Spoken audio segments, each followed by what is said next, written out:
Hello soldier, स्वागत है आप सभी का आपका अपने यूट्यूब चैनल एसकेसी में।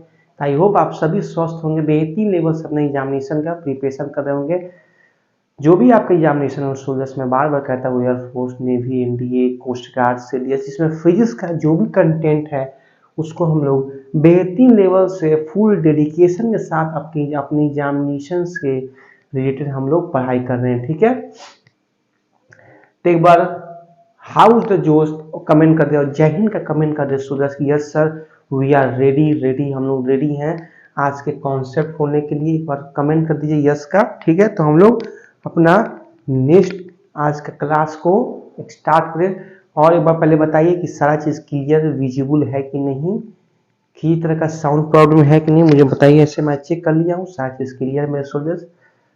और एक बार प्लीज़ वीडियो को जितना हो सके एक बार शेयर कर दीजिए कि संतोष सर आ गए हैं तहलका मचाने के लिए। फिजिक्स का जबरदस्त लेवल पे आज हम लोग न्यूटन्स लॉ ऑफ मोशन को द एंड करने जा रहे हैं। तो एक बार जबरदस्त लेवल पे आपका सपोर्ट मुझे चाहिए। ठीक है, तो एक बार प्लीज़ अपना सपोर्ट आप दिखाइए जबरदस्त लेवल पे। ठीक है, और कमेंट कीजिए किसी तरह का क्यूरी हो प्रीवियस लेक्चर में या किसी तरह का क्यूरी है तो आप हमसे पूछ सकते हैं। हमारे टेलीग्राम चैनल को ज्वाइन कर लीजिए हमारे अपडेट को आने के लिए। ठीक है, और न्यू स्टूडेंट और स्टूडेंट्स तो वीडियो को लाइक कीजिए प्लीज़, चैनल को सब्सक्राइब करना ना भूलें कि हर नोटिफिकेशन आपको सबसे पहले मिले उसका अपडेट। ठीक है, तो बस सारे बच्चे कमेंट कीजिए कि यस सर हम लोग रेडी हैं आज के कॉन्सेप्ट खोलने के लिए। सर एक बार रेडी हिट करिए, क्योंकि आज हम लोग न्यूटन्स लॉ ऑफ मोशन को मेरे सोल्जर्स फिनिश करेंगे जबरदस्त लेवल से साथ। और कल से हम न्यू चैप्टर स्टार्ट करेंगे, दैट इज आवर फ्रिक्शन। ठीक है, तो बस सारे बच्चे कमेंट करें कि yes sir we are ready, we are ready, हम लोग रेडी हैं सर आज के कॉन्सेप्ट फोड़ने के लिए। तो सोल्जर्स कल क्या पढ़ रहे थे हम लोग, तो शायद कल मैं आपको कनकरेंट फोर्स पढ़ाया था कि वैसा फोर्स जो एक पॉइंट पे बहुत डायरेक्शन में लग रहा है, एक पॉइंट पे हर जगह से डायरेक्शन के साथ एक पॉइंट पे अगर फोर्स लग रहा है उसी को बोला था कनकरेंट फोर्स। फिर उस पार्टिकल पे जो हर जगह से जो फोर्स आ रहा था तो वो पार्टिकल अपने आप को स्टेबल करने के लिए, इक्विलिब्रियम करने के लिए, तो उसके लिए क्या कंडीशन था कि नेट फोर्स जीरो होना चाहिए। नेट फोर्स जीरो कहने का मतलब क्या हुआ कि जिस इंटेंसिटी के साथ, जिस मैग्नीट्यूड के साथ उस पे फोर्स लगाया जा रहा है तो वो तो इक्वल हो मैग्नीट्यूड में, बट अपोजिट डायरेक्शन हो, क्योंकि अगर अपोजिट डायरेक्शन होगा तभी ना कैंसल आउट ईच अदर करेगा। अगर एक बंदा लगा रहा है 5 न्यूटन साउथ डायरेक्शन से, एक बंदा लगा रहा है 5 न्यूटन नॉर्थ डायरेक्शन से, तो दोनों का डायरेक्शन अपोजिट रहेगा तब ना कैंसल आउट ईच अदर करेगा। तो यही एक कंडीशन है अंडर कंकरेंट फोर्स में कि अगर पार्टिकल को स्टेबल होना है तो नेट फोर्स को मेरे भाई या वेक्टर सम सारे फोर्स का वो जीरो आना चाहिए, तो आपका पार्टिकल्स या ऑब्जेक्ट बॉडी स्टेबल में हो जाएगा मेरे सोल्जर्स। ठीक है, फिर हमने पढ़ा था न्यूटन थर्ड लॉ क्या है कि to be every action there is equal and opposite reaction, पढ़ा था कि नहीं। फिर हम लोग सोल्जर्स देख रहे थे different examples of Newton third law of motion. मैं एक बार रिकॉल कर दे रहा हूँ कि आपको एक माइंडसेट कर दे रहा हूँ फिजिक्स के, एक मैं इन्वायरमेंट में आपको ले आ दे रहा हूँ कि आप एक बेहतरीन लेवल से एनर्जेटिक हो जाए, क्योंकि ऐसा कंटेंट आपको पूरे यूट्यूब पे नहीं मिलेगा कि मैं प्रीवियस कंटेंट को रिवाइज करते हुए पढ़ा कर चलता हूँ सोल्जर्स कि आपको किसी तरह का क्यूरी ना हो और आप इन्वायरमेंट में आ जाए, उस माहौल में आ जाए, फिजिक्स के माहौल में, फिजिक्स के ज्ञान में। फिर न्यूटन थर्ड लॉ का वेरियस केस देखा था कि जो स्विमिंग करते हैं हम लोग, जितना फोर्स से पानी को पीछे की ओर ढकेलते हैं उतना ही हम लोग आगे की ओर जाते हैं। तो जितना हमें रिएक्शन मिल रहा है, एक्शन कर रहे हैं, उतना ही हमें रिएक्शन भी हो रहा है। तो यहाँ भी आपका न्यूटन का थर्ड लॉ ही फॉलो हो रहा है, जितना आप एक्शन कर रहे हो उतना ही आपका रिएक्शन हो रहा है।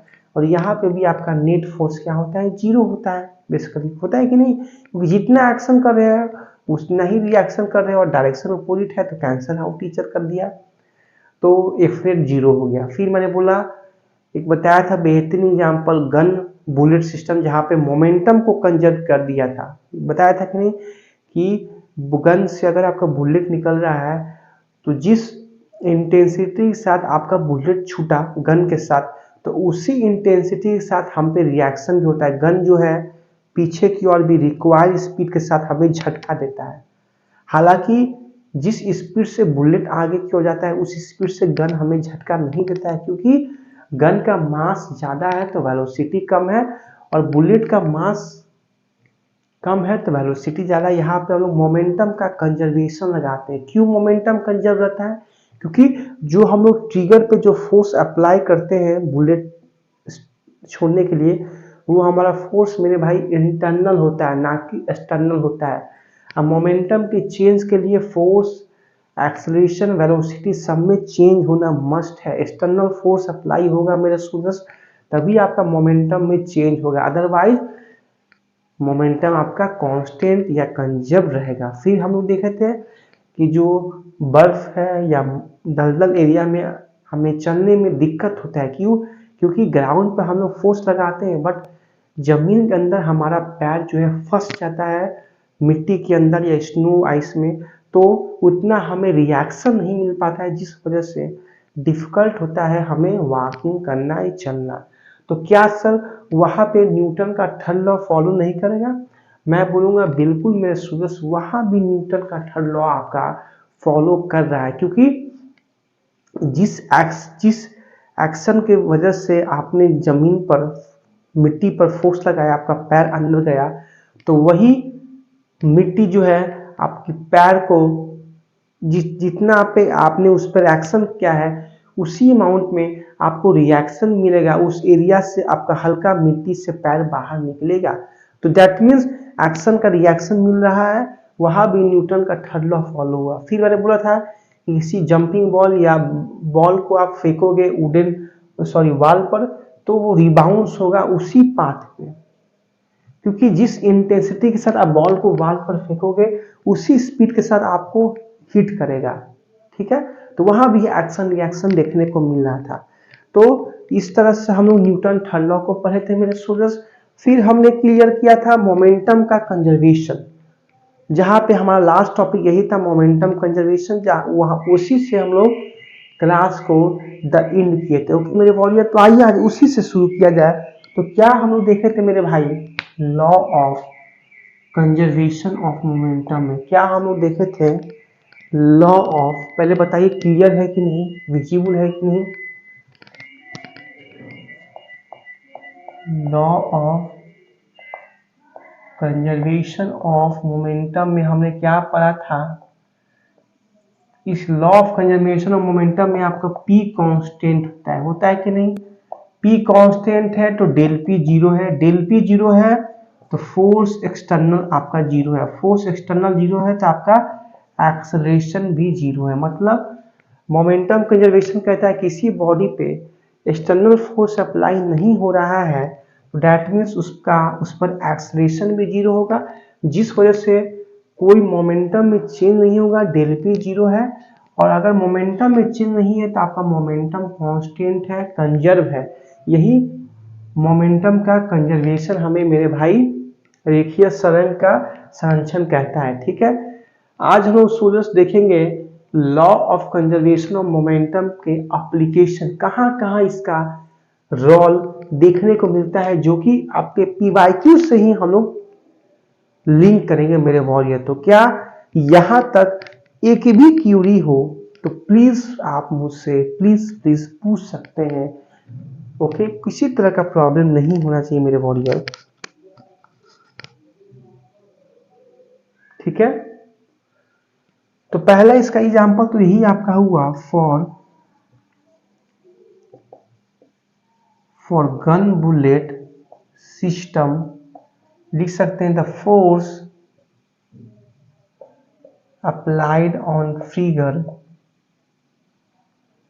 is internal,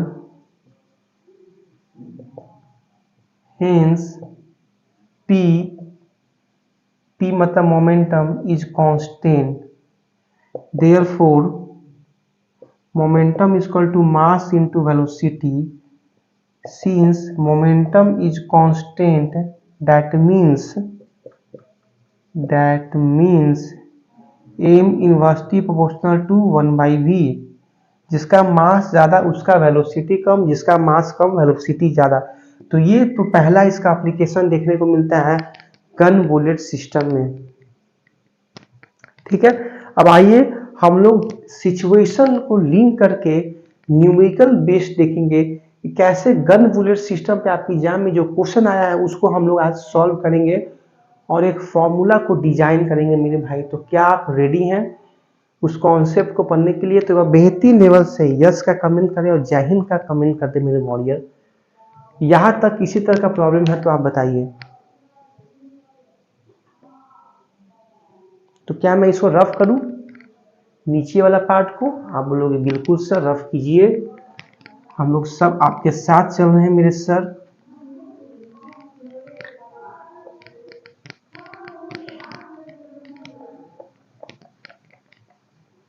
आइए देखा जाए गन बुलेट सिस्टम में ही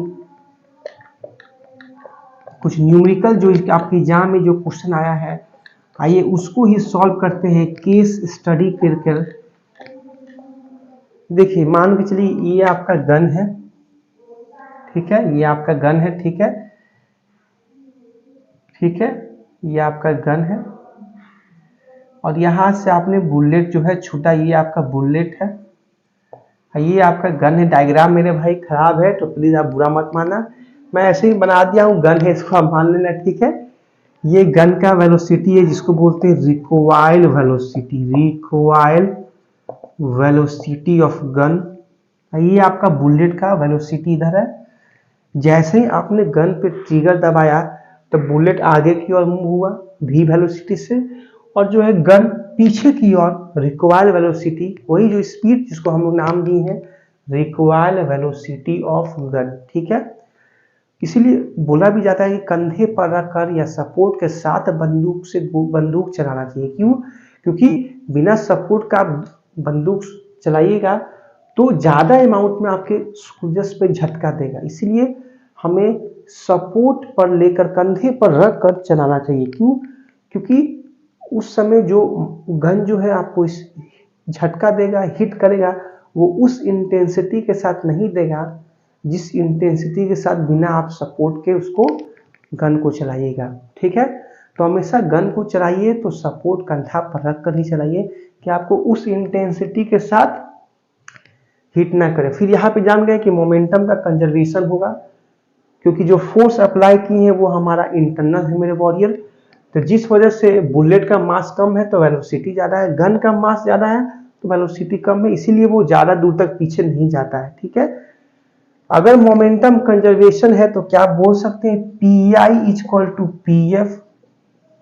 मोमेंटम कंजर्वेशन का आपके एग्जाम में एक क्वेश्चन देखने को मिलता है, या तो कॉन्सेप्चुअल या तो न्यूमेरिकल आपके डिफेंस एग्जाम में। तो अगर मोमेंटम कंजर्व है तो क्या हम लोग लिख सकते हैं, मैं यहाँ पे लिखना कुछ चाह रहा हूँ, suppose that mass of gun capital A मैं मान रहा हूँ, बुलेट और स्पीड मान रहा हूँ गन का भी, बुलेट का मैं मास मान रहा हूँ स्मॉल m और वेलोसिटी मान रहा हूँ स्मॉल v। मैं इसको इमेजिन किया हूँ, इसको कंसीडर किया हूँ, क्या यहाँ तक क्यूरी है। गन का मैंने मास माना m, जिस वेलोसिटी से वो पीछे मूव किया उसका वेलोसिटी है कैपिटल v। बुलेट का मास मैंने माना है स्मॉल m और उसका वेलोसिटी है स्मॉल m, स्मॉल v। मैंने बोला कि Pi इक्वल टू PF, मतलब जब गन से बुलेट नहीं निकला और फिर जब गन से बुलेट निकला है, दोनों केस में हमारा मोमेंटम कंजर्व है, तो वही मैं लगाया हूं Pi इक्वल टू PF। जितना हमारा मोमेंटम इनिशियल था उतना ही मोमेंटम बाहर है, मतलब गन से बुलेट निकलने के बाद है PF, जिसको फाइनल मोमेंटम बोल रहे हैं, ठीक है। मोमेंटम कंजर्वेशन का ही ना मतलब है कि अगर मोमेंटम कंजर्व है तो हम लिख सकते हैं Pi equal to PF। Momentum का फॉर्मूला क्या होता है मेरे भाई, मास इनटू वेलोसिटी, यस या नो। मुझे बताइए जब तक गन से आपका बुलेट नहीं निकला था तो क्या गन का मास प्लस बुलेट का मास दोनों को हम लोग ऐड करके लिख सकते हैं कि नहीं? जब गन से आपका बुलेट नहीं निकला था तो दोनों का मास अटैच था कि नहीं, एक दूसरे के साथ था कि नहीं? तो बस capital M plus small m, मुझे बताइए वेलोसिटी क्या होगा, क्योंकि जब गन से आपका बुलेट निकला ही नहीं है तो वो रेस्ट में है, तो वेलोसिटी कुछ नहीं है, जीरो है। बस हमने फॉर्मूला लगाया है मास इनटू वेलोसिटी PF। जब फाइनल मोमेंटम की बात की जाएगी, जब गन से बुलेट निकल गया तो दोनों का वेग डायरेक्शन अलग हो गया, बुलेट आपका इस और फॉरवर्ड मूव किया और गन का डायरेक्शन बैकवर्ड है, तो फाइनल मोमेंटम क्या हो जाएगा, momentum of gun plus momentum of bullet. तो मोमेंटम मास क्या है बुल गन का कैपिटल एम, और किस वेलोसिटी से मूव किया है पीछे, तो कैपिटल वी, प्लस बुलेट का मास स्मॉल एम और वेलोसिटी स्मॉल वी। क्या ये इक्वेशन आपको प्रॉब्लम है तो किसी तरह का आप मुझसे पूछ सकते हैं। इस इक्वेशन को आप देखिए एक बार ध्यान से, इसको इक्वेशन को आप ध्यान से एक बार देखिए, किसी तरह का प्रॉब्लम है तो आप पूछ सकते हैं, ठीक है।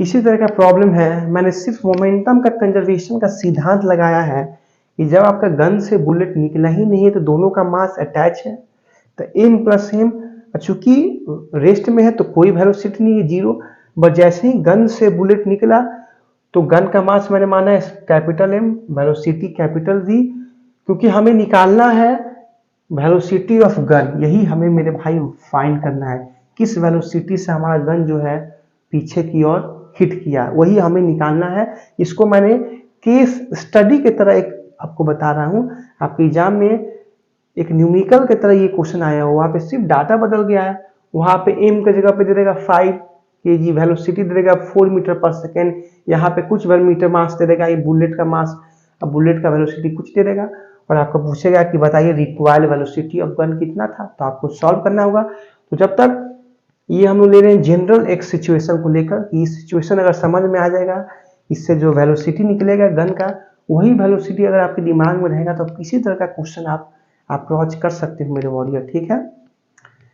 फिर जब गन से बुलेट निकला तो गन का mass capital M, velocity V, plus add करेंगे बुलेट का मास स्मॉल एम और बुलेट का वेलोसिटी भी। अब आइए इसको इधर सॉल्व किया जाए, तो ये तो जीरो हो गया, zero equal to m b plus small v. अब m b small m b को इधर लाइए, माइनस एम बी हो गया। अब यही हमारा भी को निकालना है, V equal to minus M B by M, यही मेरे भाई रिक्वायर्ड वेलोसिटी ऑफ बुलेट मिला, required velocity of sorry gun मिला। Capital V equal to minus क्या है मैं अभी बता रहा हूँ, ये स्मॉल एम क्या है मास ऑफ बुलेट, भी क्या है velocity of gun, velocity of bullet, और कैपिटल एम क्या है मास ऑफ गन, यही आपका रिक्वायर्ड वेलोसिटी ऑफ गन मिला। इस वेलोसिटी से गन पीछे की ओर मूव किया है। सिर्फ आपको डाटा पुट करना है, ये बुलेट का मास है, ये वेलोसिटी पुट करना है बुलेट का, ये मास पुट करना है आपको गन का, और आपका वेलोसिटी मिल जाएगा रिक्वायर्ड वेलोसिटी गन का, ठीक है। देखिए मेरे भाई ये माइनस ये बता रहा है कि बुलेट आपका आगे की ओर जा रहा है और गन पीछे की ओर जा रहा है, तो डायरेक्शन ओपोजिट है कि नहीं, बस यही माइनस जो है डायरेक्शन को सिग्निफाई कर रहा है, क्योंकि ये जो मोमेंटम का जो कंजर्वेशन है कहीं ना कहीं ये भी आपके न्यूटन का थर्ड लॉ पर ही डिपेंड है, जितना हम लोग एक्शन कर रहे हैं उतना ही रिएक्शन मिल रहा है, और दोनों केस में आपका नेट फोर्स तो जीरो ही आएगा, जितना आप एक्शन कीजिएगा और उतना ही आपको रिएक्शन मिल रहा है। देख रहे हैं मैग्नीट्यूड सेम है बट डायरेक्शन डिफरेंट है, तो ये न्यूटन थर्ड लॉ को फॉलो कर रहा है, जिस वजह से नेट फोर्स क्या हो जाएगा, अफेक्टिव फोर्स वो तो जीरो आएगा, बट ये माइनस साइन जो है वो हमें सिर्फ डायरेक्शन बता रहा है कि बुलेट का वेलोसिटी आगे की ओर है, गन का वेलोसिटी पीछे की ओर है, ठीक है। तो ये आप फॉर्मूला को मेरे वॉरियर याद रखिएगा, बेहतरीन लेवल का ये हमने एक न्यूमेरिकल अप्रोच सॉल्व किया है। किसी तरह का क्यूरी है तो आप बताइए। इसको फटाफट नोट डाउन कीजिए, you will have only 10 second to note down the concept.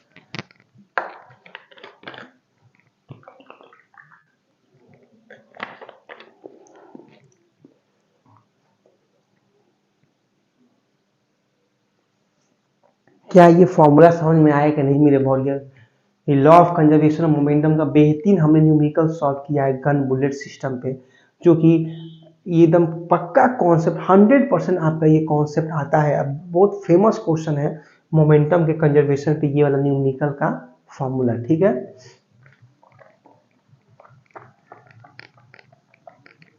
अब आइए एक और फॉर्मूला देखा जाता है जिसको बोला जाता है थ्रस्ट अप्लाइड। क्या केस आता है? Thrust applied on any vehicle by fuel consumption. नहीं आप समझ में आएगा, मैं अभी आपको समझा रहा हूं। यहां तक क्यूरी है तो मेरे वॉरियर आप पूछ सकते हैं विदाउट एनी हेजिटेशन।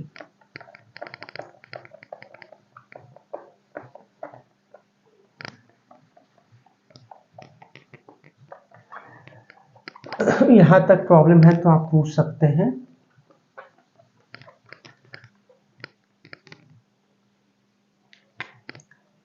डिफरेंट, ये इसका बेहतरीन लेवल का फॉर्मूला एक आएगा, ठीक है।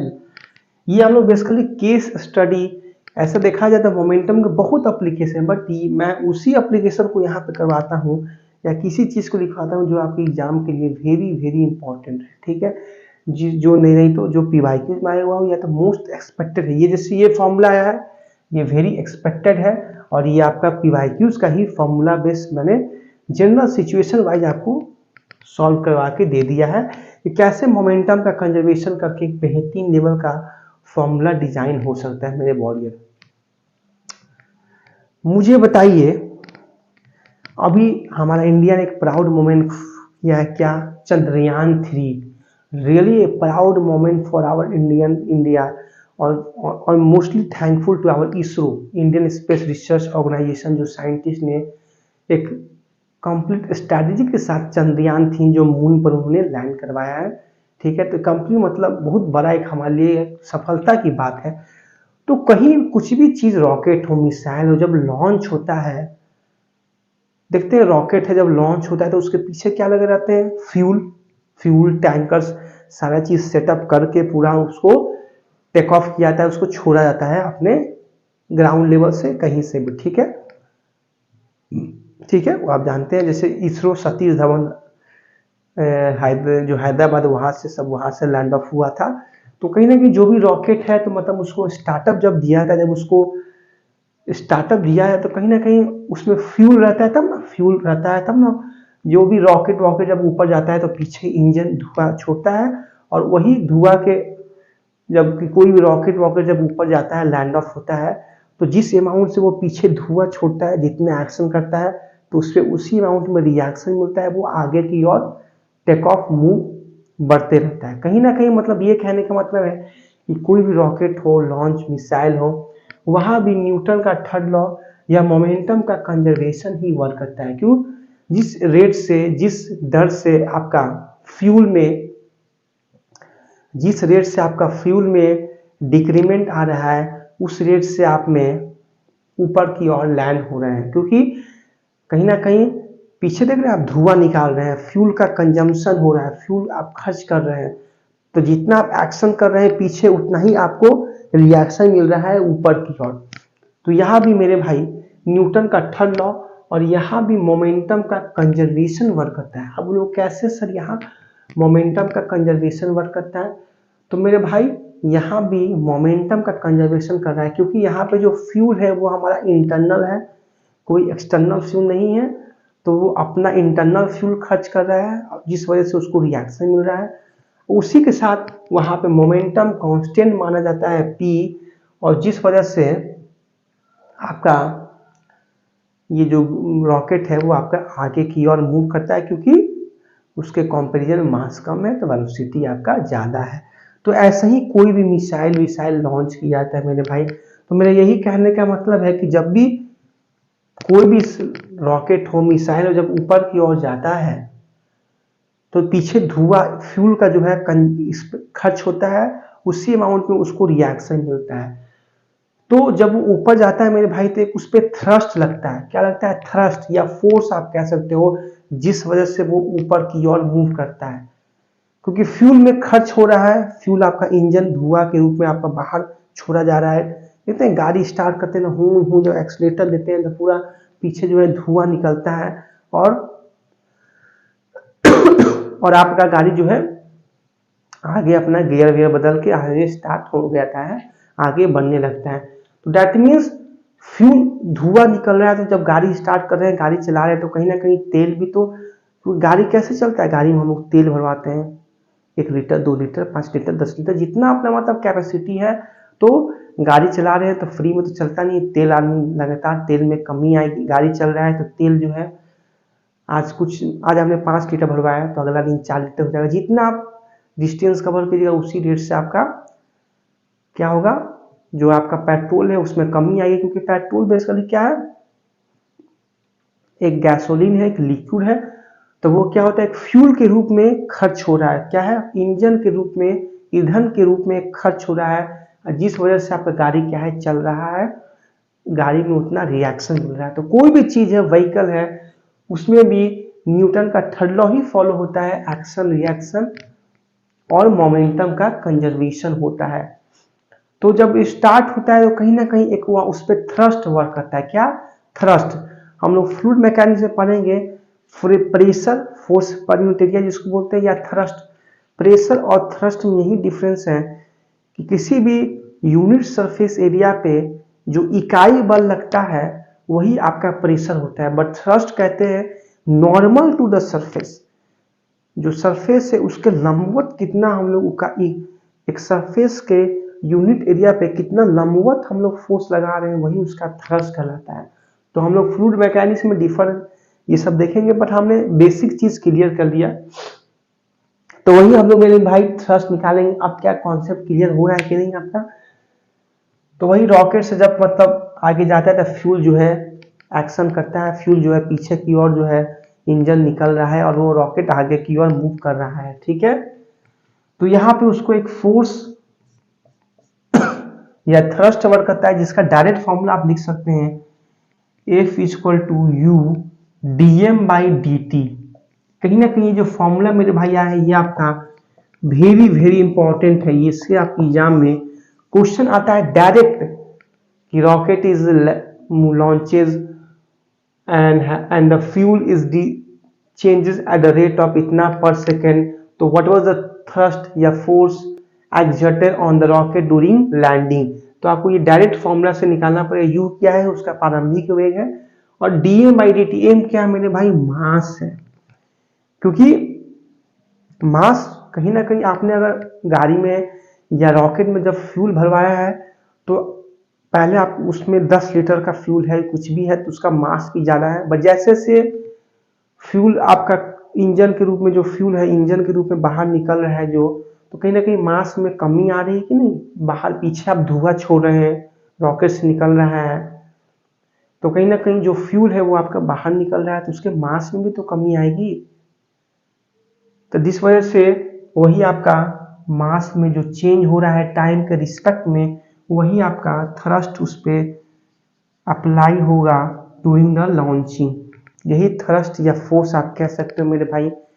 तो बेहतरीन लेवल का हमने मोमेंटम ऑफ कंजर्वेशन पे 2 केस लिया, जो कि यही दोनों केस से आपकी एग्जाम में मेरे भाई क्वेश्चन आते हैं। तो क्या यहाँ तक प्रॉब्लम है तो बताइए। तो हम लोग अपना लास्ट टॉपिक देखना जाए, लिफ्ट कॉन्सेप्ट।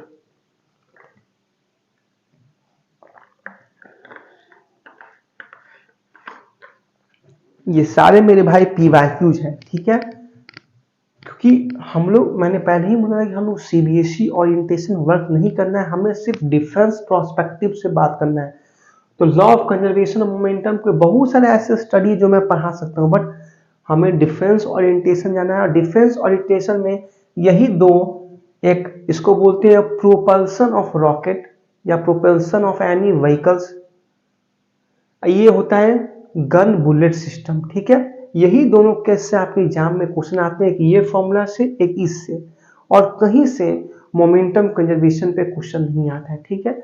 तो मैं जो जो एक्सप्लेन करूं मेरे एक एक वर्ड को आप ध्यान से सुनो, और क्यूरी है तो पूछो, क्योंकि मेरा एक एक वर्ड इस 1 घंटा में प्रीसियस रहता है आपके कंटेंट के रिलेटेड, क्योंकि एक भी मैं फालतू बात नहीं करता हूँ, जो भी उसी बात को छेड़ता हूँ जो आपके एग्जाम में आता है जो आपके लिए इंपॉर्टेंट है, नहीं तो मैं फालतू नहीं आपको बताना चाहता हूँ कि ऐसे हमें बहुत पढ़ना है, ज्यादा बताने का कोई मतलब नहीं है, ठीक है।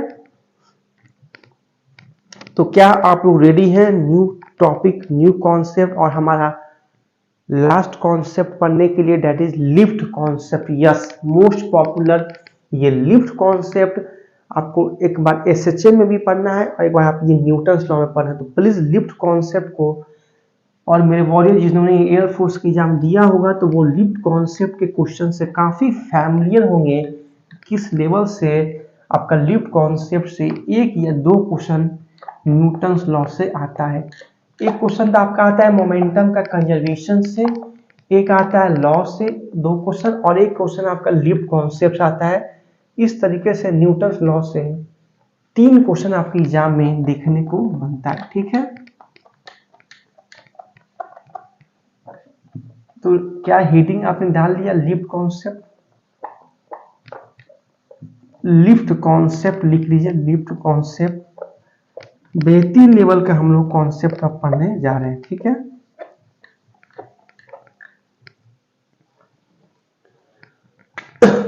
Lift concept.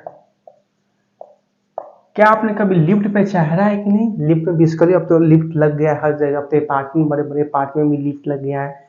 क्या आप मॉल वॉल गए हो तो लिफ्ट में बेसिकली आपने यूज किया होगा। कई लोग लिफ्ट नहीं चाहते, उन्हें डर लगता है कहीं बंद वंद हो गया, सफोकेशन टाइप का हो गया, तो सोचने लगते हैं कि अगर नहीं खुलेगा तो मतलब कहीं ना कहीं ऐसा टाइप की थिंकिंग आने लगता है। तो बहुत लोग जो है लिफ्ट का यूज नहीं करते हैं, स्टेयर का यूज करते हैं बहुत, बट काफ़ी लोग लिफ्ट का यूज भी करते हैं। ऐसा कोई डरने वाली बात नहीं है, सारा टेक्निकल वर्क रहता है, मैकेनिकल इंजीनियर रहते हैं। वो अलग सिचुएशन हुआ, कभी लिफ्ट जो है अचानक लाइट ऑफ हो गया, तो इतना पेशेंस रखना पड़े हमें वॉरियर। बट लिफ्ट का यूज एक करना चाहिए, बेस्ट वे है। ठीक है, जिसका घर 7th फ्लोर पे है, 10th फ्लोर पे है, तो लिफ्ट का यूज अपना करना चाहिए। ठीक है, तो लिफ्ट कॉन्सेप्ट में बेसिकली हम लोग देखेंगे यहाँ पे 2 चीज का कॉन्सेप्ट यहाँ पे देखेंगे। एक हमारा होगा एपरेंट वेट। वेट क्या होता है मेरे भाई, क्या जानते हैं? एक आपका पढ़ेंगे एक्चुअल वेट। मतलब हम लोग लिफ्ट में भी बहुत सारा का केस स्टडी करेंगे। फिजिक्स से हर जगह फिजिक्स लगता है कि जब लिफ्ट पे चढ़ रहे हैं, जब लिफ्ट आपका ऊपर की ओर जा रहा है तो हम उस समय भारी महसूस करते हैं, हमारा वजन बढ़ जाता है, पता नहीं क्या ऐसा कुछ क्या होता है, वो पढ़ेंगे। फिर जब लिफ्ट नीचे की ओर जा रहा है तो उस कंडीशन में हम लोग हल्का महसूस करते हैं, लगता है कि हमारा वजन ही नहीं है, हम वजन हमारा कम हो जाता है, ऐसा ऐसा महसूस करते हैं, जिसको बोलते हैं एपरेंट। और एक हमारा एक्चुअल वेट, जो हमारा कुछ जो एक्चुअल वेट होगा। तो हर केस को स्टडी करेंगे।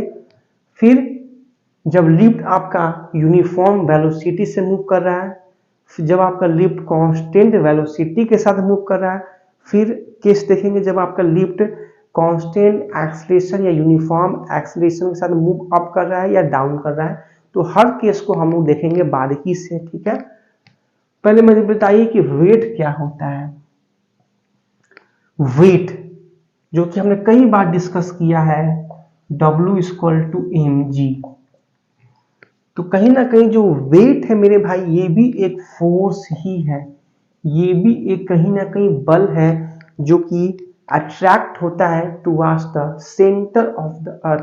तो वेट ऑफ द बॉडी, ये भी क्या है, किसी भी बॉडी का वेट एक फोर्स ही है, क्योंकि वेट का भी आप यूनिट देखोगे तो वो भी वेट का यूनिट न्यूटन होता है। हम लोग ग्रेविटेशन में चैप्टर में पढ़ेंगे, मास और वेट में काफी डिफरेंस होता है। मास एक द्रव्यमान है, क्वांटिटी है, जो हमारे बॉडी में एक मटेरियल का एक क्वांटिटी है किसी मैटर का। बट वही आपका वेट जो है एक बल है, एक फोर्स है, जो कि अट्रैक्टेड बाय द अर्थ के द्वारा। ठीक है, जैसे कोई भी ऑब्जेक्ट अगर अपना, हम लोग कहते हैं रियल भाषा में हम लोग जा रहे हैं आज वेट नपवाने, एक्चुअली आप अपना मास मेजर करवा रहे हो। एक्चुअली में क्या करवा रहे हो, आप अपना मास मेजर करवा रहे हो। हम लोग जब वेइंग मशीन पे चढ़ते हैं तो हम पे 2 तरह का बल काम करता है। एक हम पे नीचे की ओर लगता है वेट फोर्स, जिसको बोल सकते हैं, वेट को हम लोग फोर्स भी बोलते हैं। वेट जो कि हमारे नीचे की ओर हम पे एक वेट लगता है, फोर्स लगता है नीचे की तरफ। किस अमाउंट में लगता है, आपके वेट के according, that is your equal to mg। नीचे की ओर लग रहा है तो उस पर जी वर्क करेगा, और जितना आपका मास है वो नीचे की ओर लग रहा है, आप पे नीचे की द्वारा आपके लग रहा है, उसी पर क्योंकि आप पे नीचे की ओर एक वेट लग रहा है, फोर्स लग रहा है बाई द अर्थ सरफेस, तो उस पे उसी के अपोजिट में आप पे रिएक्शन भी लगेगा। तो सरफेस क्या करेगा, उसी जो इस अमाउंट में आपके वेट लगा है उसी अमाउंट के साथ आप पे एक नॉर्मल रिएक्शन फोर्स लगाएगा ऊपर की ओर परपेंडिकुलर टू द सरफेस। और इस केस में जो हमारा वैल्यू आता है वो जानते हैं क्या आता है, जैसे हम लोग कोई 60 kg का है तो वो बेसिकली जो है आता है आपको 600 kg। वो बेसिकली हम लोग कहते हैं कि हम लोग अपना वेट ना पाने जाने, एक्चुअली वो गलत है। आप वो बेसिकली हम लोग अपना मास बताता है वेइंग मशीन रीडिंग में 600 kg। फिर हम जानते हैं कि W = mg होता है, तो W हमें वेट निकालना है, तो m कितना आया 600 × 10, 600 6000 न्यूटन, ठीक है, ये वेट आया। बट हमें मास निकालना है तो W/G, G से डिवाइड करेंगे, दैट इज इक्वल टू, ये हमारा मास है 60 kg, सपोज कीजिए 600 नहीं वो 60 kg मान के चलिए, तो 600 न्यूटन वेट आया, फिर 600 न्यूटन मास निकालना है तो 60 kg। मतलब वेइंग मशीन पे जब हम लोग चढ़ते हैं तो एक्चुअली वो हमारा मास बताता है, बट हम लोग समझ रहे हैं लॉजिक, आप समझ रहे हैं कि मास आ कहाँ रहा है। अगर आपका 60 kg मास, आप कहिएगा जब भी कोई पूछेगा तो आप बोलेगा कि वेइंग मशीन हमारा मास बताता है, उसी मास को हम लोग वेट के कैसे एक्सप्रेस करते हैं वो आप देखिए।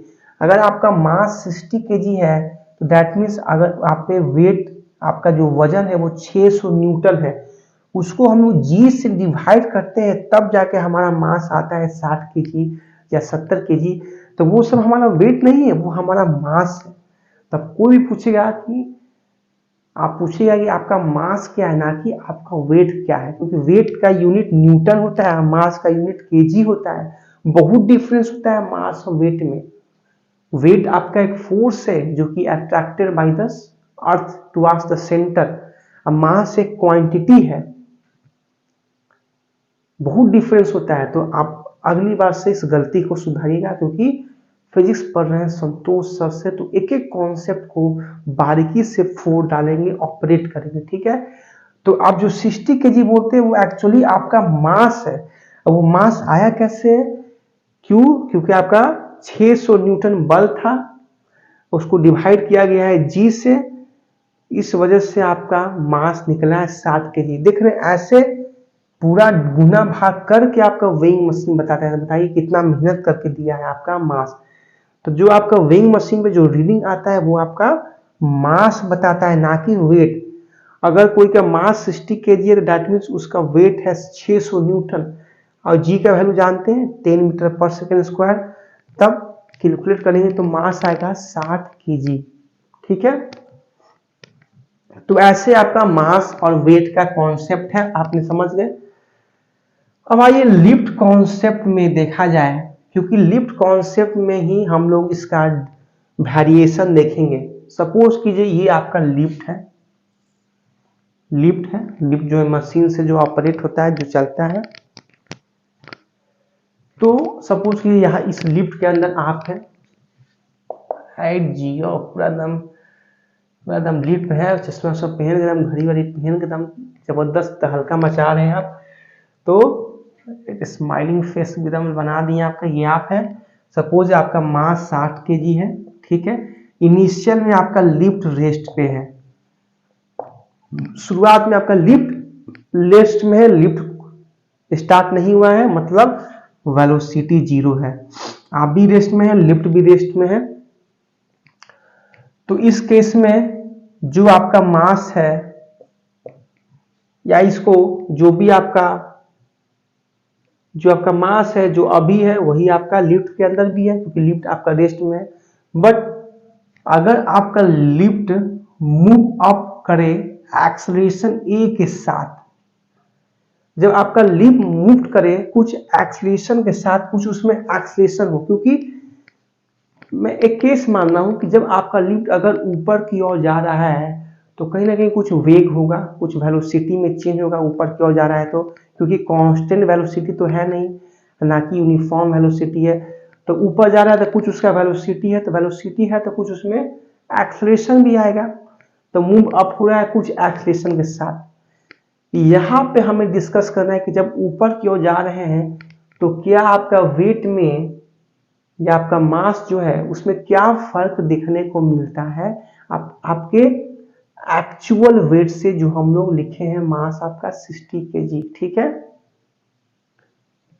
ठीक है, कॉन्सेप्ट क्लियर हुआ है कि नहीं? हम लोग हर सिचुएशन को मेरे सोल्यूशन देखेंगे। ये आपका चलिए पहला केस है। तो हमें बोला कि वेइंग मशीन पे हम जो वजन नपवाते हैं, मतलब कोई भी ऑब्जेक्ट अगर किसी सरफेस पे है तो उस पर दो फोर्स काम कर रहे हैं कि नीचे की ओर उसके वेट के अकॉर्डिंग उस पर फोर्स लग रहा है, दैट इज mg, और उसी के रिएक्शन में उस पर नॉर्मल फोर्स लग रहा है, नॉर्मल फोर्स n, जो कि सरफेस के परपेंडिकुलर रहता है।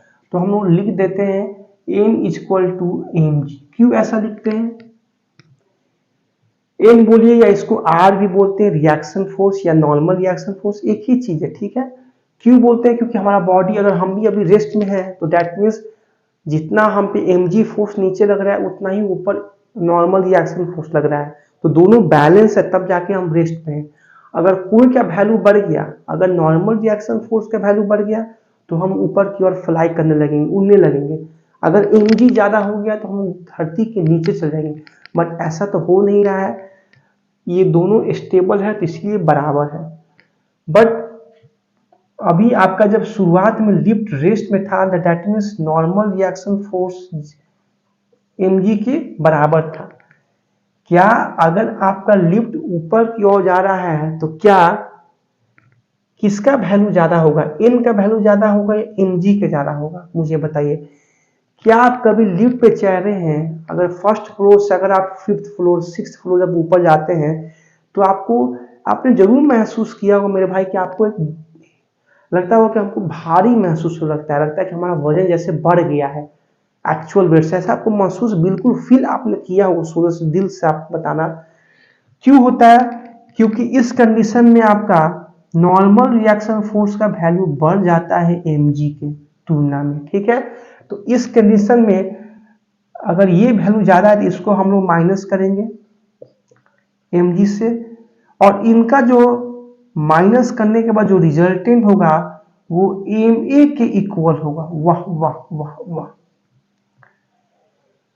जो इनका रिजल्टेंट होगा, क्योंकि लिफ्ट आपका ऊपर की ओर जा रहा है, दैट मीन्स भारी महसूस हो रहा है। तो भारी महसूस होने का यही मतलब है कि नॉर्मल रिएक्शन फोर्स का जो इन्फ्लुएंस है वो ज्यादा अमाउंट में लग रहा है mg के तुलना में, ग्रेविटी के तुलना में। ठीक है, तो ये ज्यादा है तो माइनस करेंगे।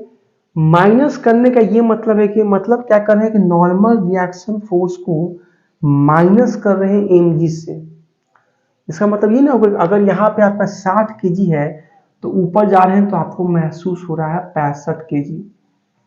तो ये 65 - 60 जो कर रहे हैं तो क्या आएगा? 65 - 60 करेंगे तो क्या आएगा? क्या आएगा रिजल्ट? 5 kg। तो ये 5 kg क्या है? ये 5 kg क्या है? उसका फोर्स है। जी हाँ, ऊपर की ओर जा रहे हैं तो जो आप पे एक्स्ट्रा फोर्स अप्लाई हो रहा है वही उसका वैल्यू है ma के इक्वल। 65 - 60 कर रहे हैं तो जो हमारा रिजल्ट आ रहा है 5 kg, तो वही तो आप एक्स्ट्रा फोर्स अप्लाई कर रहे हो जब आप ऊपर की ओर मूव अप हो रहे हो एक्सीलरेशन a के साथ। तो ये 5 kg क्या है? एक्स्ट्रा फोर्स अप्लाई है। ठीक है, तो वही आपका ma के इक्वल होगा, क्योंकि फोर्स का फॉर्मूला होता है मास इनटू एक्सीलरेशन। अब आप n को mg को उधर ले जाइए तो mg plus ma, that is mg plus a। तो याद रखिएगा कि जब आपका लिफ्ट ऊपर की ओर जा रहा है a एक्सीलरेशन के साथ तो आपका नॉर्मल रिएक्शन फोर्स का वैल्यू हो जाता है mg plus a। mg plus a में आपका वेट जो है वो बढ़ जाता है, आपको हेवी महसूस होता है। मतलब यहाँ पे बोल सकते हैं कि जो आपका एपरेंट वेट है वो आपका एक्चुअल वेट से ज्यादा हो जाता है। तो क्या ये पहला केस आपको समझ में आया कि नहीं मेरे वॉरियर? अगर समझ में आया तो आइए अब सेकेंड कॉन्सेप्ट फटाफट देखा जाए। जस्ट इसका ओपोजिट, जब लिफ्ट आपका नीचे की ओर मूव कर रहा है ए एक्सेलरेशन के साथ, सॉरी,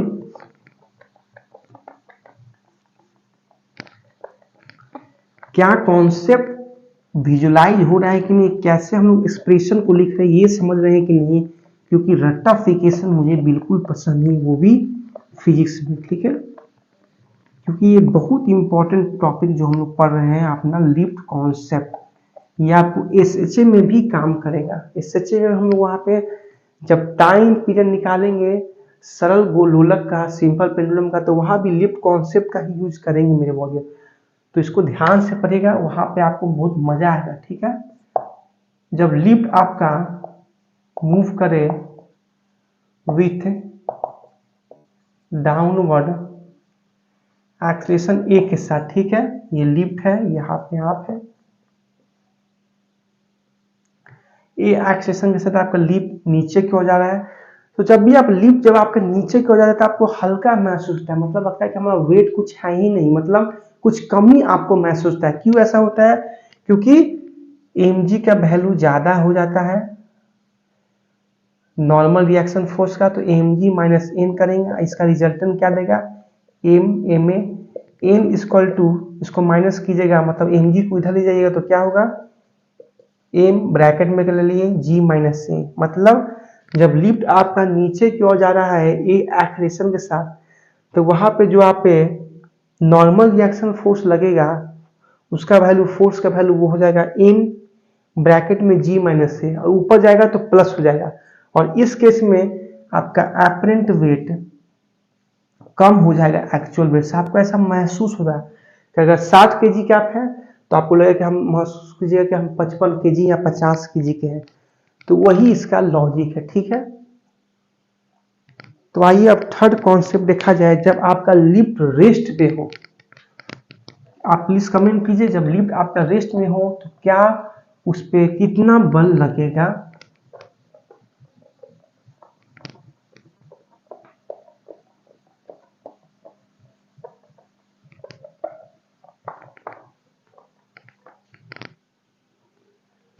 थर्ड कॉन्सेप्ट, लिफ्ट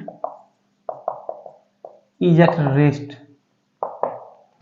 जब आपका लिफ्ट रेस्ट में है मतलब उसमें ना वेलोसिटी है, ना उसका वेलोसिटी है, ना उसका एक्सीलरेशन है, तो जो फोर्स है equal to normal reaction force वो mg के इक्वल हो जाएगा। हो जाएगा कि नहीं?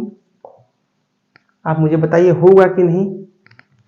जब आपका लिफ्ट रेस्ट पे है तो जितना वेट आपका ग्राउंड लेवल पे है उतना ही वेट लिफ्ट पे होगा, mg के इक्वल हो जाएगा, स्टेबल रहेगा लिफ्ट रेस्ट पे है। तो ये क्या तीनों केस समझ में आया कि नहीं? अब आइए चौथा केस देखा जाए।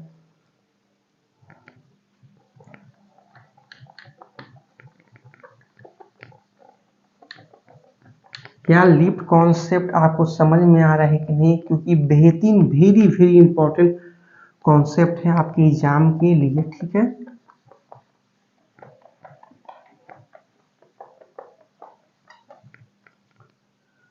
फोर्थ कॉन्सेप्ट देखेंगे मेरे भाई, lift is moving with constant velocity upward.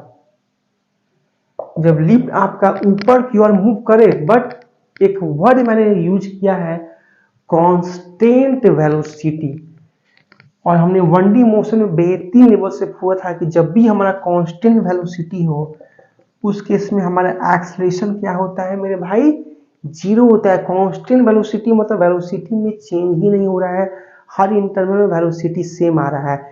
तो जब लिफ्ट आपका ऊपर की ओर मूव हो रहा है बट कांस्टेंट वेलोसिटी है, इस सारे केस में हम लोग देख रहे थे कि कुछ इसका एक्सेलरेशन है, बट यहाँ पे तो कोई एक्सेलरेशन ही नहीं है, क्योंकि कांस्टेंट वेलोसिटी मतलब एक्सेलरेशन जीरो। तो जब भी क्वेश्चन आए तो आप प्लीज लैंग्वेज को ध्यान से देखिएगा कि लिफ्ट आपका कांस्टेंट वेलोसिटी के साथ मूव कर रहा है या यूनिफॉर्म वेलोसिटी के साथ या कुछ एक्सेलरेशन के साथ। कांस्टेंट वेलोसिटी होगा तो डायरेक्ट मार देना एक्सेलरेशन जीरो। तो इसी लैंग्वेज पे पकड़ कीजिएगा, ठीक है।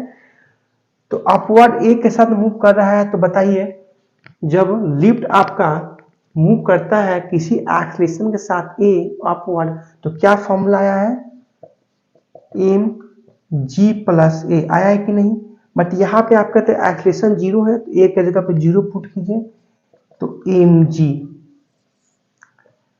दैट मीन्स जब लिफ्ट आपका ऊपर की ओर मूव कर रहा है कांस्टेंट वेलोसिटी के साथ, तो इस केस में आपका जो एक्चुअल वेट जितना था उतना ही आपका एपरेंट वेट भी होगा, उतना ही आपका एपरेंट वेट भी उतना ही आपको महसूस होगा, क्योंकि ए का वैल्यू यहाँ पे जीरो होगा, ठीक है। तो ये फोर्थ केस भी आप नोट डाउन कर लीजिए। अब आइए फिफ्थ केस देखा जाए।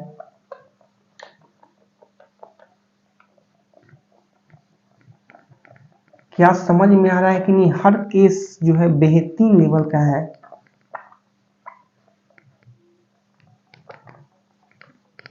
जब लिफ्ट मूव करे with constant velocity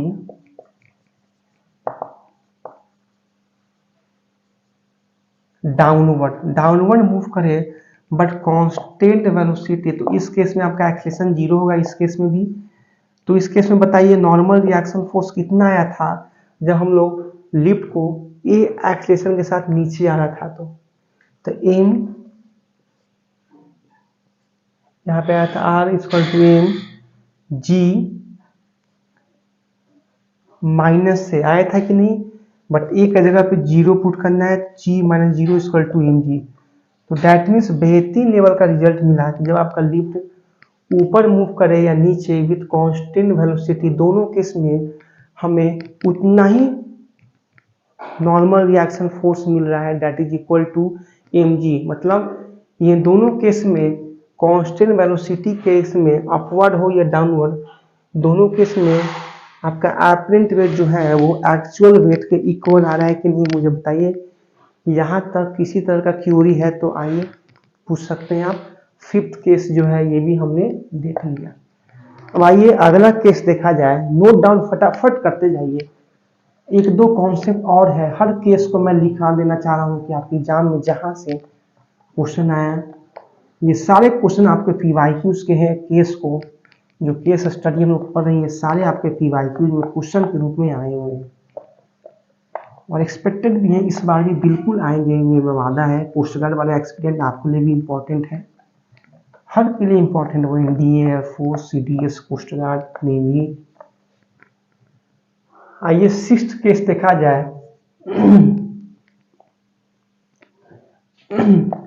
lift is moving with upward with acceleration A, bracket में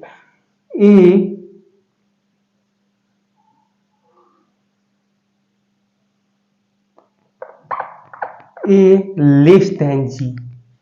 लिफ्ट मूव तो कर रहा है अपवर्ड, बट कंडीशन है कि जी का जो इफेक्ट है, जो जी जो है, जो ग्रेविटी का जो एक्सेलरेशन है उसका वैल्यू ज्यादा है आपके सिंपल एक्सेलरेशन में। तो यहाँ पे क्या फॉर्मूला देखने को मिलेगा, तो आर एफ बराबर reaction force M G plus से, ये तो आपका सिंपल फॉर्मूला है। जब लिफ्ट आपका ए एक्सेलरेशन के साथ ऊपर महसूस करे तो यहाँ पे ये फॉर्मूला बनता है, और इस केस में एपरेंट वेट ज्यादा होता है एक्चुअल वेट से, ये तो आप जानते हैं। बट जब लिफ्ट आपका मूव करे upward with A, but bracket में ए जो है लेस देन जी है, तो दैट मीन्स जी का वैल्यू ज्यादा है, तो यहाँ भी आप रिएक्शन फोर्स जो है, आपका जो वेट है वो आप ज्यादा ही महसूस कीजिएगा जो उस केस में आया था। तो वो दोनों केस में कोई अंतर नहीं है।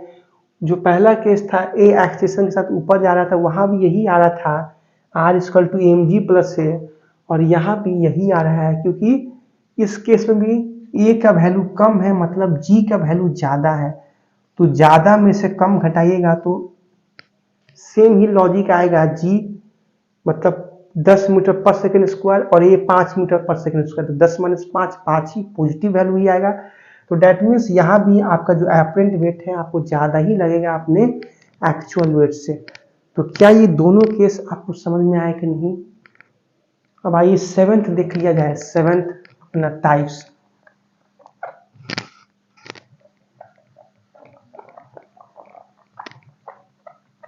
7th केस देख लिया जाए।